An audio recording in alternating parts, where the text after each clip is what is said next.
which I was happy to see, one member of the planning board wanted a copy of the Exeter plan to assist him to follow the process to go through the plan. And he didn't get a second motion.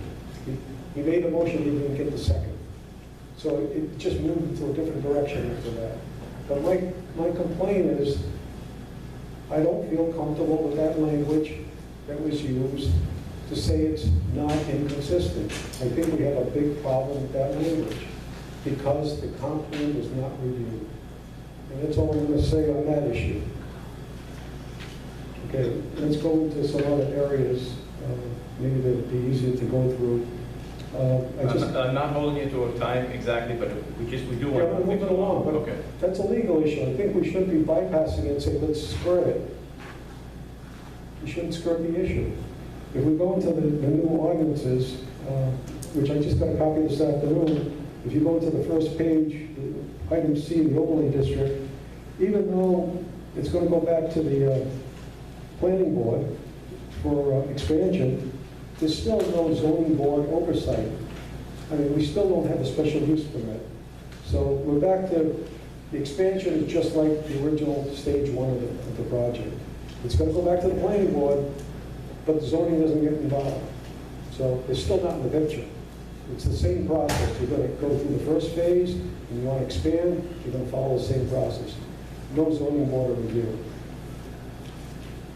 If you go to the second page, near the top, where item number 3, where it talks about the 80-acre parcel, it still causes an issue, and I brought this up before.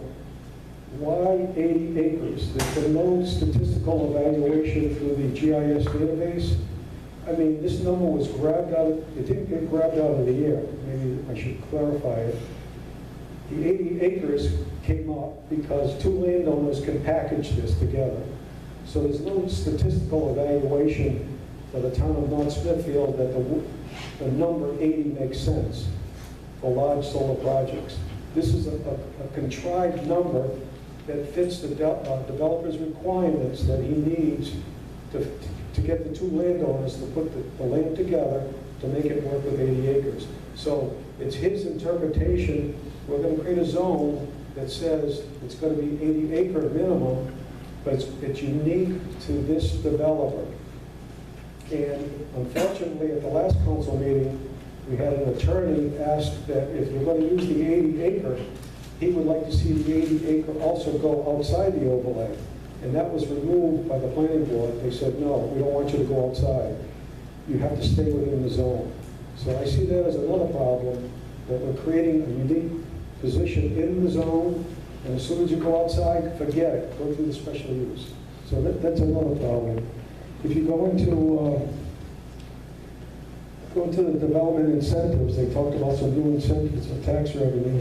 I think you're going to realize that we're giving up the special use. We're giving it up for an extra $2,000 per megawatt. State law says you can get $5,000 per megawatt. That's the maximum you can tax. The program started by Green Development offering us $6,000.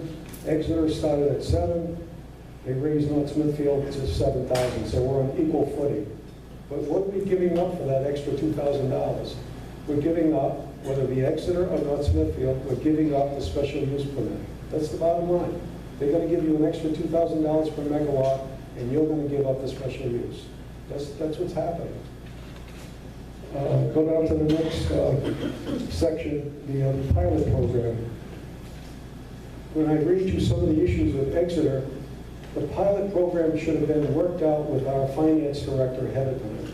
I think there was plenty of opportunity for the developer to at least present to the finance director some rough ideas on the financials. It's not a big deal. I mean, they could have given our finance department some information to help you to make a decision. You don't have that information on the pilot. I was surprised at the planning board that the numbers are changing. It started with 20, 25, now the number 40 years is coming up. I think a pilot is limited to 20 years, and then you have to renegotiate. But where did the number 40 come from? And that came out of the planning board. So the numbers are changing. I don't know what the correct number is anymore. Is it 25 years, or is it 40 years? And I don't know if it's because of financing that the numbers are bouncing.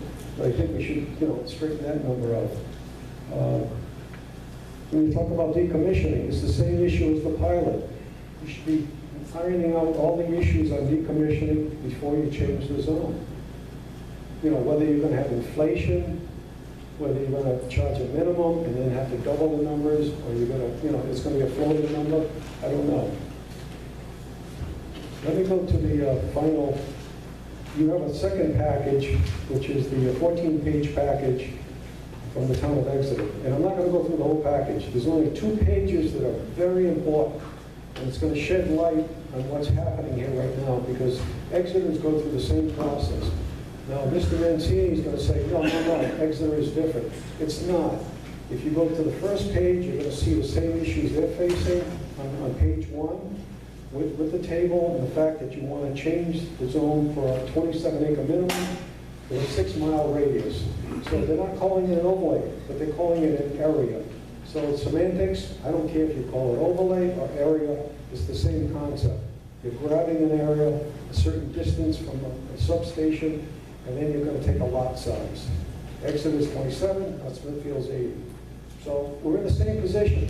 So I like this document because I learned a lot by reading the document. And I think, you got an electronic version, and I just gave you the paper. But if we go to page 13, I'm not going to read the whole page 13, but the 3rd paragraph, I think it's important for the audience that they listen to why Exeter has said it's so important to have a special use permit, and you don't give it up. That's the last thing you want to give up. So I'm going to read as much as I can out of that 3rd paragraph, and I think it's important to the audience. Mike, we've got to be considerate of other people, okay? So I know. Does the audience want me to continue or not? It's up to it's you. not up to the audience. Mike, it's not up to the audience. It's up to, I'm running the meeting. It's not ruled by all right, democracy, let me okay? think. This is the most critical part of the whole package, okay? It's important. Special use permits provide an opportunity for a case-by-case basis for site and project conditions that do not exist under certain circumstances. The only benefit to get rid of the current special use permit requirement is as a benefit to the developer. Well, that's an important sentence. The only benefit of getting rid of it is the developer benefits from this. There's a cost and time associated with obtaining a special use permit. The benefit to the town and the community is notification to the neighborhood, opportunity for public comment, ability for expert testimony, opportunity for conditions on the application, ability to mitigate negative impacts on the neighborhood, town, and environment, removing the use of a special use permit for utility scale solar installations is poor planning practice in the opinion of the Exeter Planning Board. It is quite an appropriate tool for this application and should remain in place. So Exeter is saying the special use is so valuable, you don't give it away. And we're giving it away with this overlay. It's being traded for $2,000 per megawatt. So, I'll stand down and, at this time, I got some other issues, we'll forget it for now. But what Mr. Mancini said is the zoning board of review with the special use, it's a redundant issue. Why is it redundant? It's not redundant. It's costing the developer more money and time to go through the special use. And that's the issue, the trade-off. I give you more money, and you let me use an easier process to make this work with less supervision. And I think we've got to consider that tonight. You're getting an extra $2,000 per megawatt, and you're going to trade the special use. And that's the issue. Thank you.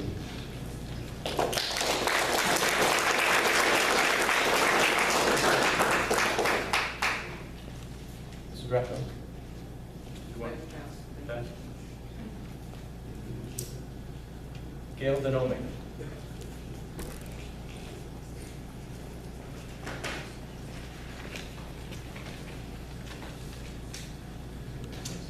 Hi, I'm Gail Denome, and I live on 55 William Street. I'm a concerned resident, and I also serve as a volunteer as an alternate on the zoning board. And I am green energy. I played with the town this week. I do have a few questions after listening to the concerns of the residents and green development group. I did learn a lot from just listening for the past year, so the questions might have already been answered. But first, let me say that if I own 100 acres and someone told me that I couldn't do anything with my land, I'd be kind of upset, especially if I'm doing it within the law. And I live behind a 40-acre cemetery. I grew up and I saw the stones and I saw beautiful land. Well, now I have a 150-foot buffer of trees. I can still see the stones. So I have very good neighbors. They don't complain. They're very quiet. And, you know, I'm for solar. I just don't think that this is the right size right now. I think what you're doing is, well, let me continue. The wind turbine would have been a good thing to try out. And just like the solar that you're doing now, that you've got 6 acres. And that's why I'm going into the zoning board, because I really want to know what's going on with the town. I want to make sure that the town's going in the right direction. And the solar panels that I'm seeing now on Gray Road and on the sides of the road, I think they're pretty good. I have no problems with them. I've worked professionally with the Deeper Squalls. I have no problems with the company. The company have always done right with my company, and I did a lot of construction jobs with them. I didn't do anything with wind turbines because 20 years ago, there wasn't. In terms of emissions alone, they're right. The amount of carbon dioxide offset by the solar panels on an annual basis far exceeds what the number of trees in the same acreage can absorb. And this is according to the U.S. Environmental Protection Agency calculator. Green Development's proposal started as developing approximately 200 acres for solar energy use, or about 1% of the entire town. But with all the construction projects, and I've known this from past, things are going to change. Unforeseen things are going to pop up. The things is not getting smaller. As a matter of fact, the project's getting bigger. To me, that's kind of throwing up a red flag. Why is it getting bigger instead of staying within the boundaries? I'm really against cutting the zoning board out of the equation. I'm sorry. The zoning board is there for a reason. It's to protect the citizens of the town. You guys have a lot to handle. Adding the zoning board job on top of that, I have a problem with that too.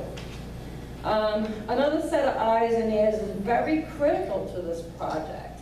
And the zoning board's ears and eyes, I think, is very important. What else do they want to cut out? They want to cut out the zoning board? Anything else they want to cut out we're not seeing here? I don't know. I'm in the overlay district. Can I see my electric bill go down? Well, I just heard that I might. I don't see National Grid giving me any discounts anytime soon. But is it really green when you sacrifice so much green? Is it really? And you know, when you circumvent the system vis-a-vis bypassing the zoning board, like he said, the abutting neighbors don't get notified. They must rely on the local newspapers. I don't know how many read the call, word of mouth, and social networks. This way, the abutting neighbors at least have the, get notified. When I served on the Foster zoning board, it was in the 80s, and my dad was still in town. And he advised me, and he gave me some really good advice. And he says, as long as they play by the rules, no one's going to get hurt. So the zoning board's there for a purpose. Use them. Thank you. Thank you.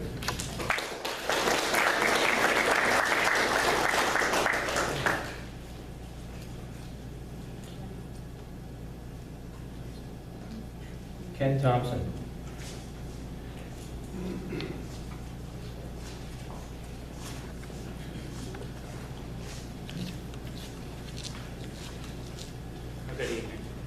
Good evening. Ken Thompson, 2 Jefferson Road. did speak a couple of weeks ago, and so I appreciate the opportunity to come back. I think I can add a couple of new things. So I won't talk about. Thank you. I won't talk about the approval process or the size or the homeowner protection, but I do want to talk about the woodland issue. You probably know that there is a House bill that entered in the state. It's called House Bill 8141. And I think that the reason for this bill is that Rhode Island has been very encouraging, aggressive about promoting renewables. But I don't think that they realized, or it was not foreseen, that there would be these mega proposals throughout the state. And there's a concern, and there's a rightful concern. So this bill has been entered. It's in committee now. There'll be public hearings this Thursday. It has bipartisan support, and in fact, one of the co-sponsors is Speaker Mattiello. And I'll just say what it specifically states as the purpose. The purpose of this act is to prohibit any state economic or other incentives to develop or convert forest land for renewable energy uses. And as far as the context or description, this is only a paragraph long. The bill would prohibit any state economic or other incentives to develop or convert forest land for renewable energy uses. Forested land means any portion of any tract or contiguous tracts of land bearing a dense growth of trees 250 acres or larger as determined and mapped by the Department of Environmental Management. The parcels proposed for development don't have to be 250 acres or more. They simply have to be within tracts of land where forests measure 250 plus acres. To me, that addresses exactly the proposal facing West Smithfield. It addresses the overlay district. So East Providence put in a large array on a landfill. They got an award by Grossmart, Rhode Island. I talked with somebody at Resource Recovery, our Johnson landfill, and they were about to, or they were considering a huge array on a portion of the landfill that was closed. The company went bust, but that's still under consideration. To me, that's where these projects belong. So this project is on the bleeding edge, simply by the size, by where they want to put it. And I think when you're on the bleeding edge, you may be on the bleeding edge. And I think the approval process is wrong. I think there's lots of issues here. But anyways, I hope that you reject the overlay district proposal. If not, at least have Green come back with another proposal that would be more appropriate in size and typical approval process. At the very least, defer making any decision until there's a resolution on this House Bill 8141. Thank you.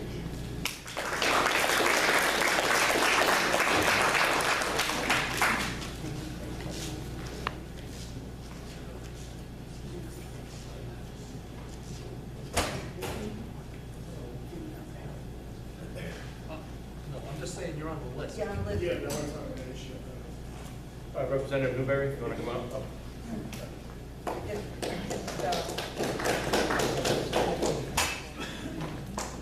Thank you, members of the council, thank you. Brian Newberry of 53 Falls Street. Thank you for taking that out of order, but I was going to touch on that. I came here tonight for one purpose. I'm not here to advocate for or against what's before you. I frankly don't know enough about it to have an opinion. Believe it or not, I first heard about this solar proposal about 2.5 weeks ago myself. So. But Mr. Thompson brought up House Bill 8141. I think you should be aware of it.